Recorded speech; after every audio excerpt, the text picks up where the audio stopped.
Sendo o assunto, Felipe, vamos manter o assunto internacional. A gente continua falando sobre as tensões, mas agora voltando para a América Latina. No último domingo, Donald Trump, presidente dos Estados Unidos, voltou a ameaçar Cuba por meio de uma publicação na Truth Social, dizendo que o país deve negociar com Washington ou não terá mais petróleo nem dinheiro. E também em uma outra publicação, Trump repostou um seguidor que dizia que Marco Rubio, secretário de Estado do país, seria o próximo presidente de Cuba. Trump ironizou ali aquela brincadeira e disse que seria uma boa ideia. Em uma resposta indireta, a Venezuela divulgou um comunicado oficial também no último domingo, reafirmando sua posição histórica nas relações com Cuba e ressaltando o direito à autodeterminação e à soberania nacional. Não podemos nos esquecer que essa declaração venezuelana vem alguns dias depois da intervenção militar dos Estados Unidos em Caracas, que resultou na captura de Nicolás Maduro. Vamos voltar a falar agora com o Rodrigo Medina, chefe do Departamento de Relações Internacionais da Universidade Federal de São Paulo, especialista em América Latina e Mercosul. Estávamos conversando sobre outro assunto, agora sim vamos falar de América do Sul, América Latina, Venezuela. Começando um pouquinho sobre Venezuela, isso porque no final de semana, Donald Trump havia dito que não sabia até quando e quem seria o líder, na realidade, da Venezuela e por quanto tempo essa pessoa seria o líder da Venezuela.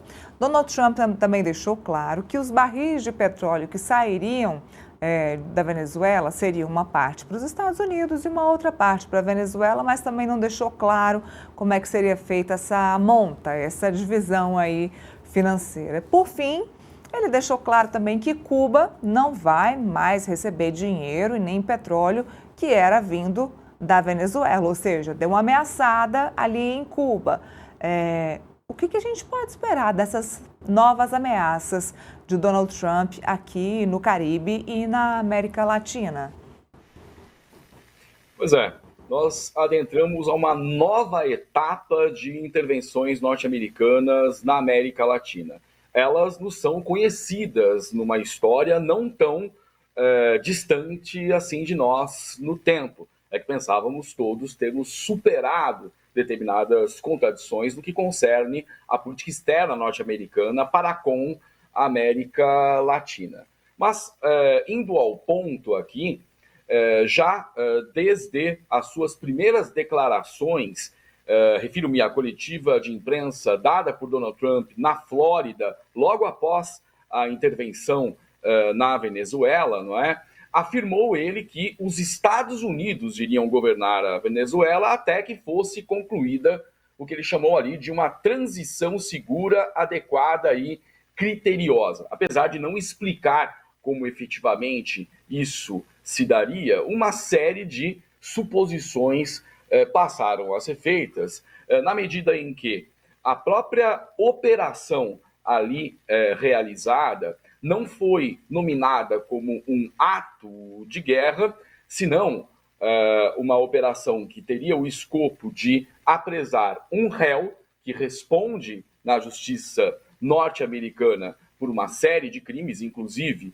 de tráfico de entorpecentes, o que chamou-se ali de narcoterrorismo, e a acusação norte-americana tem recuado desse ponto, reconhecendo recentemente que o próprio cartel de Los Soles não existe, né? Mas o fato de tratar-se de uma operação dessa natureza foi utilizado esse argumento para que não se precisasse aprovar quaisquer intervenções na Venezuela nas casas do Congresso. Foi uma burla ao legislativo, por assim dizer.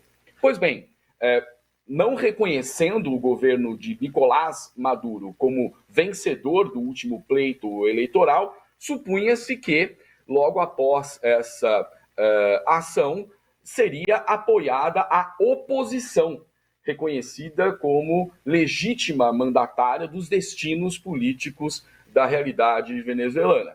E soou bastante inusitada a aliança feita, então, com o próprio chavismo, né, e não com Maria Corina Machado, líder da oposição, né, ganhadora do Nobel da Paz, chegou a oferecer metade do prêmio para Donald Trump e foi solenemente ignorada por ele. Né? Então é assim que tem se recomposto, por assim dizer, as estruturas de poder na Venezuela numa condição bastante incerta.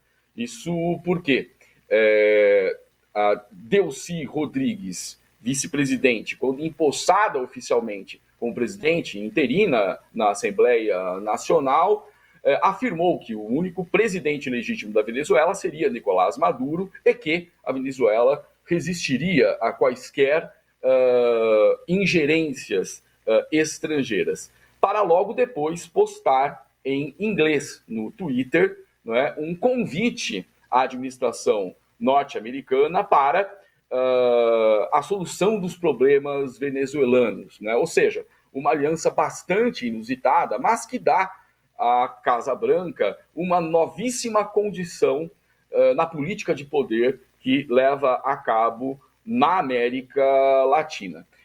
Há cerca de 2 dias, se eu não estiver enganado, ao New York Times, o presidente Donald Trump afirmou mais uma vez que a atuação norte-americana na condução dos destinos políticos da Venezuela não tem data para terminar, né? E que é preciso montar toda a estrutura de exploração petrolífera sob os auspícios das corporações norte-americanas para que então possa se considerar o trabalho feito.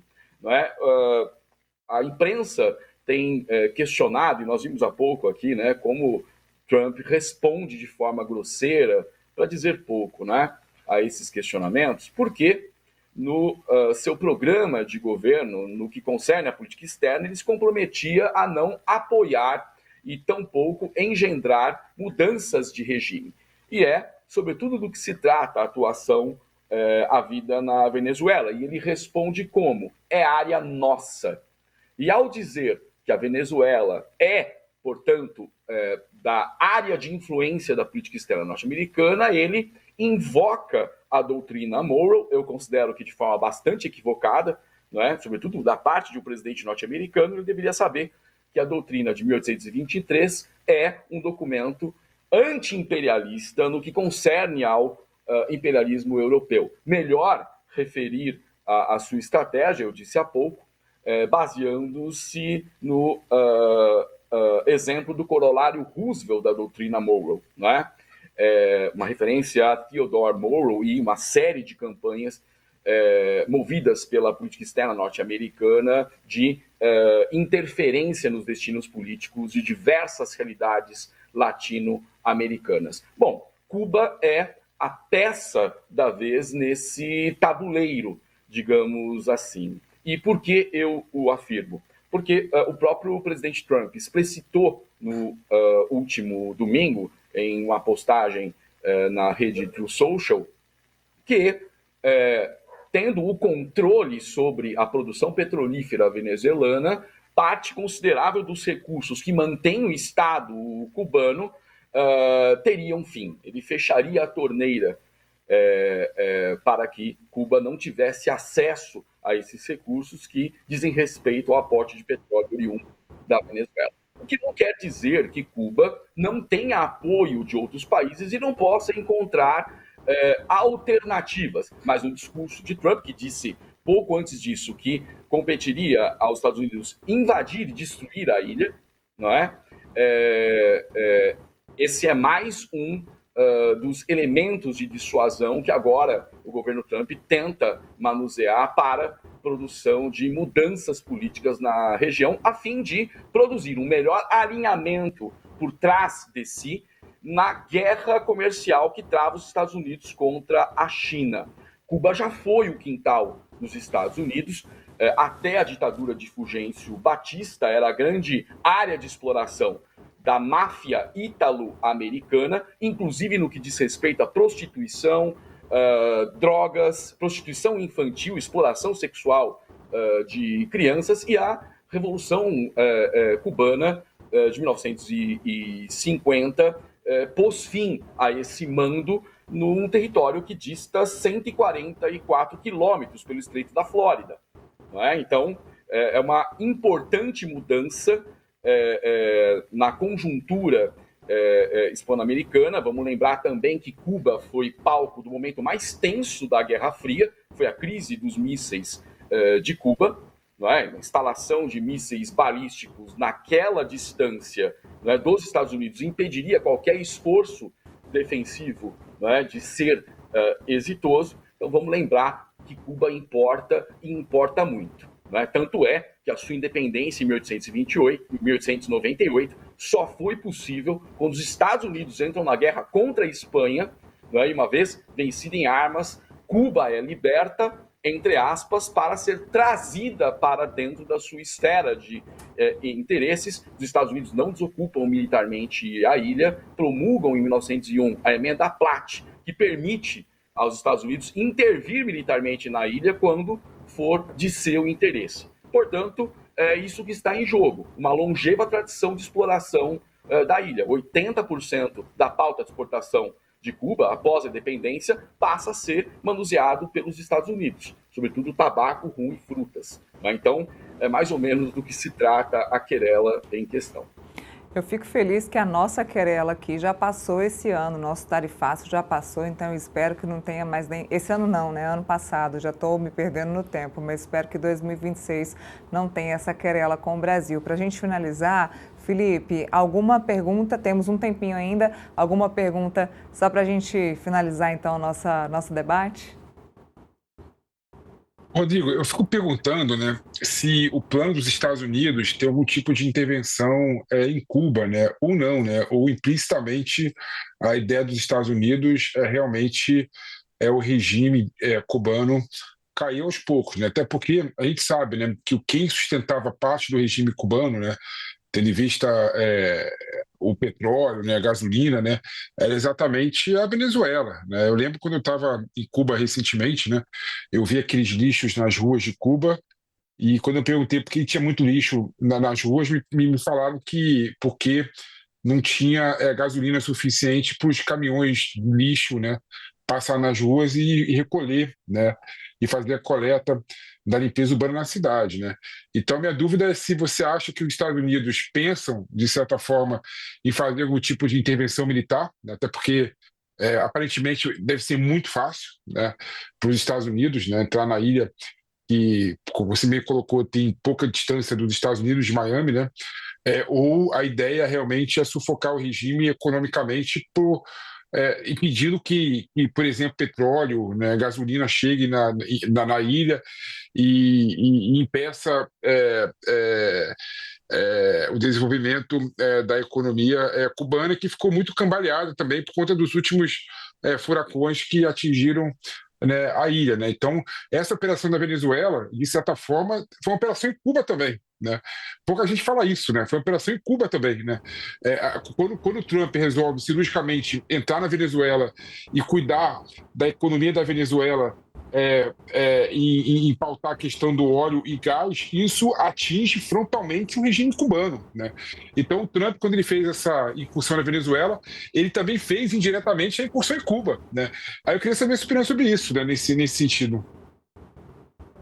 Sim, há que se ter um certo cuidado ao comparar o caso cubano ao venezuelano, porque a facilidade com que militarmente a máquina de guerra norte-americana poderia realizar incursões sobre Cuba, tão próxima como bem lembrado aqui, e depor o regime, não é a única dimensão de cálculo estratégico que permite afirmar a viabilidade ou não da operação, o seu sucesso ou não. À guisa de exemplo, sequer a dita extração do presidente Nicolás Maduro foi algo muito além disso, porque não produziu mudanças de regime na Venezuela e precisamos verificar ainda em que termos mudanças de posição política ali efetivamente se realizarão. E eu explico, não é? Enquanto a Venezuela está assentada sobre a maior reserva petrolífera do planeta, não é? O que vale a pena pôr em risco desgastes políticos decorrentes da intervenção militar, a condição de Cuba é de uma outra inferior em envergadura. E eu explico, a gente tem que colocar nos nossos cálculos o problema do déficit de apoio interno que o governo Donald Trump vem acumulando para aprovar iniciativas no Congresso. Sobretudo nesse momento em que importantes cidades norte-americanas, Chicago, por exemplo, que tem tradição em levantes populares, não é, contra governos tirânicos, né, já que tirania parece-nos que é o problema no discurso político norte-americano. Vamos lembrar o célebre autor Howard Zinn, cujo livro A People's History of United States of America foi proibido por Trump nas universidades norte-americanas, não é? A tirania é a tirania. E a Revolução Norte-Americana tem como grande feito tê-la combatido para a definição dos destinos políticos da nação norte-americana. Então, há um levante popular, sobretudo em razão da atuação da polícia de imigração, que tirou a vida de uma mulher de 37 anos de idade, e isso repercute nas casas do Congresso. Nesse ano nós vamos ter as middle elections, as eleições de meio de mandato, né? Vai se renovar Senado, parte da Câmara dos Comuns, e os parlamentares estão de olho no eleitorado mediano. Não é? O Senado acaba de aprovar um texto de projeto de lei, que ainda vai passar pela Câmara dos Deputados e pela sanção presidencial, mas que obriga a aprovar no Legislativo quaisquer novas ações ou operações militares contra a Venezuela. E a maioria obtida para aprovar esse texto contou com 5 parlamentares republicanos, né, que votaram exatamente como os democratas nessa pauta. Ou seja, a pequeníssima maioria que Trump já demonstrava ter no Congresso pode ter diminuído ou pode diminuir nas próximas semanas, com a escalada das manifestações populares nas cidades norte-americanas e a sua reverberação nas posições assumidas pelas classes parlamentares que estão de olho nas eleições de meio de mandato. Então, colocando esses elementos na nossa fórmula de análise, digamos assim, não é? Eu acho muito difícil que uma nova aventura militar sem apoio político interno possa ser desfechada por quão próxima seja a ilha de Cuba. Não é? Os gastos, ou melhor, o preço político por uma operação dessa natureza talvez inviabilizem o próprio governo de Donald Trump. E eu termino a minha fala lembrando algo importante. Muitas dessas operações são cortinas de fumaça para desviar a atenção da opinião pública dos arquivos Epstein, não é? Que implicam, de alguma forma, não sabemos o quanto, o presidente Donald Trump em denúncias que envolvem, inclusive, a exploração sexual de crianças. Então, enfim, não é a primeira vez, não teria sido a primeira vez que isso aconteceu na história da política norte-americana, né? Tivemos um presidente recentemente, Bill Clinton, envolvido no escândalo sexual e que optou por uma estratégia diversionista, né? Deflagrando a guerra nos Balcãs. Poderia ser este também um importante elemento nas nossas análises. Muito bem, Rodrigo Medina, te agradeço demais. Falamos do Irã, viemos aqui para o Caribe, para a América Latina, te agradeço muito. Fizemos aí um compilado, uma análise extremamente importante para todos que estão nos assistindo. Obrigada pela gentileza e até a próxima. Eu estava com saudades do Metrópolis e pretendo estar mais vezes com vocês nessas importantes reflexões sobre o mundo contemporâneo.